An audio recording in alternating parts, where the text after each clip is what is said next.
Halo moms, halo semua, hello future moms. Kembali lagi di channelku dan terima kasih yang udah ngeklik video ini. Yuk kita lanjut cerita kehamilannya pada bulan ketiga.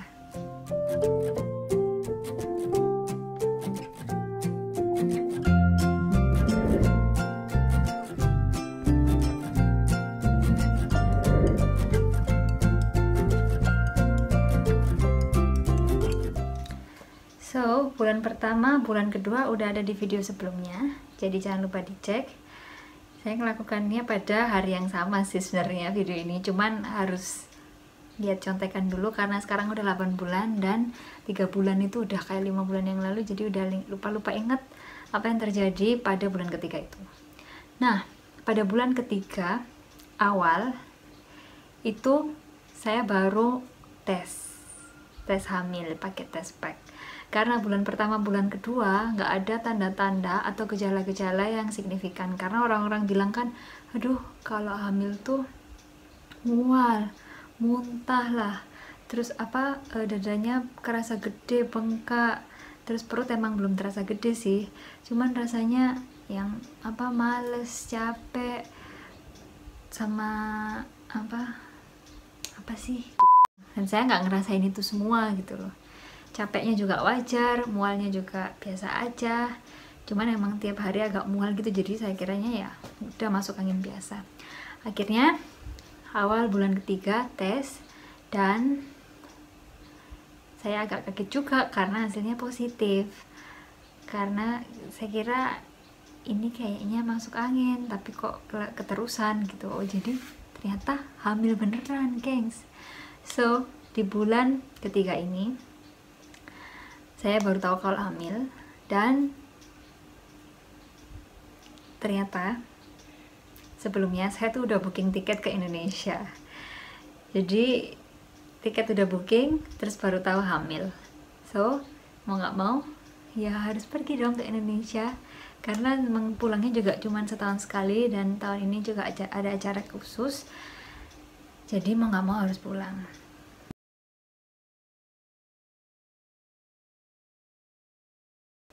Nah, setelah tahu hamil, langsunglah ke dokter. Nah, begitu sampai di dokter, dia langsung bilang, loh, kamu udah tes hamil. Kalau udah tes hamil dan hasilnya positif, langsung aja pergi ke bidan, karena dokter umum di sini nggak melayani dan nggak punya protapnya apa yang harus dilakukan pada ibu hamil. Nah, kita berdua kaget dong. Jadi dia tuh langsung percaya aja. Dokternya kok langsung percaya sih kalau kita bilang hamil terus positif? Kenapa mereka nggak tes ulang, nggak minta tes darah, tes urin, USG? Nggak gitu ternyata di sini. Jadi kita langsung diarahkan untuk ke matrona atau ke bidan, dan di bidan itulah semua protokol, semua tes-tes yang harus dilakukan diorganisir dan dilakukan dari bidan atas instruksi bidan ke departemen-departemen yang berkaitan. Gitu ternyata kalau di sini. So kita pergi ke bidan, dan di bidan itu juga bidannya juga langsung, oh hamil ya, udah selamat ya gitu. Kok gak dites lagi sih? Sampai kita akhirnya ngotot, coba deh dites lagi, yakin nggak nih hamil nih, soalnya tanda tanyanya nggak terlalu, terus perutnya ya memang belum gede, terus yakin emang ya, kita masih bertanya-tanya gitu sama bidan ya juga. Ya udah sini dites lagi, dites dan benar positif.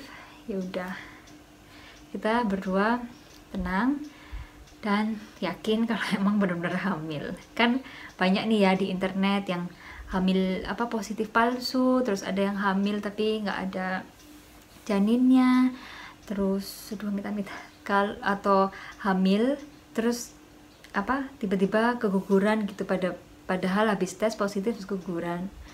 Nah kita kan takut banget ya kalau terjadi hal itu, maka kita tuh pingin konfirmasi dan pingin cepet-cepet di USG nih, ini beneran apa enggak ada bayinya di dalam. Kalau enggak udah cepetan di treatment aja gitu. Dan dia bilang kalau di Spanyol kamu USG pertama itu minggu ke 12 plus.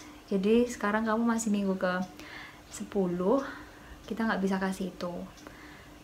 Oke, kita akhirnya nurut, tapi kita gimana ya, kita berusaha ngotot, tapi karena protapnya kayak gitu, jadi kita nggak bisa apa-apa.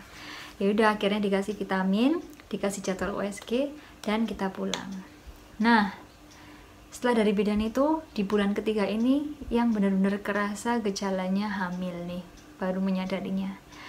Nggak tahu karena habis tes positif, jadi aku ngerasanya, pikirannya ngerasa, aduh makin mual atau gimana. Tapi dari bulan pertama dan bulan kedua pertengahan gitu emang nggak kerasa apa-apa. Baru ini istilahnya baru it's just hit me itu bulan ini, bulan ketiga. Jadi mualnya makin kencang, terus siang yang biasanya nggak pernah tidur sama sekali, itu saya tidur guys. Jadi tidur itu nggak cuma tidur sejam 2 jam, tidurnya lama. Jadi dari habis makan siang gitu sampai makan malam. Jadi habis makan tidur, bangun lagi makan lagi. Sampai suamiku heran, wah ini benar-benar hamil nih kamu, soalnya nggak pernah aku lihat kamu secapek ini, sengantuk ini, dan tidur selama ini gitu loh.